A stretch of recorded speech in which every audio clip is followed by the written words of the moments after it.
अस्सलाम वालेकुम प्यारे पाकिस्तानियों, हम सब के लिए एक बैड न्यूज़ है कि पाकिस्तानी साइंटिस्ट डॉक्टर अब्दुल कदीर खान इंतकाल कर चुके हैं।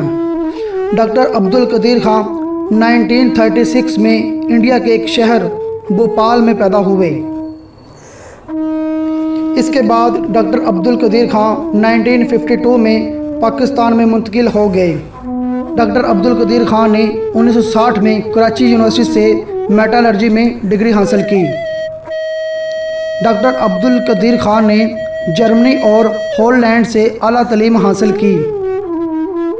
1967 में हॉलैंड से मेटलर्जी में मास्टर और 1972 में बेल्जियम से पीएचडी की डिग्री हासिल की। 1976 में डॉक्टर अब्दुल कदीर खान ने पाकिस्तान में इंजीनियरिंग रिसर्च लेबॉर्ट्री कैम की। 1981 में लेबॉर्ट्री का नाम तब्दील करके डॉक्टर ए.क्यू. खान रिसर्च लेबॉर्ट्री रख दिया गया। ये अदारा पाकिस्तान में यूरेनियम की अफजूदगी में नुमाया मुकाम रखता है। 28 मई 1998 में डॉक्टर अब्दुल कदीर खान ने पाकिस्तान को एटमी ताकत बनाया। डॉक्टर अब्दुल कदीर खान ने सन 2000 में किकसिट नामी एक अदारा भी कायम किया।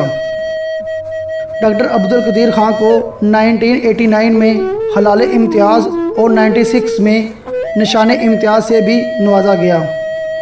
डॉक्टर अब्दुल कदीर खान की लेबॉर्ट्री ने 1000 किलोमीटर तक मार करने वाले गोरी और बाबर मिसाइल तैयार करने में अहम किरदार अदा किया।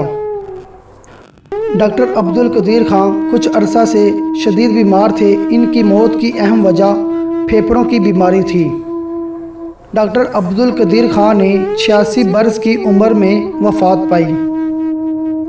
डॉक्टर अब्दुल कदीर खान की वसीयत के मुताबिक इनकी नमाज जनाजा फैसल मस्जिद इस्लामाबाद में अदा की जाएगी।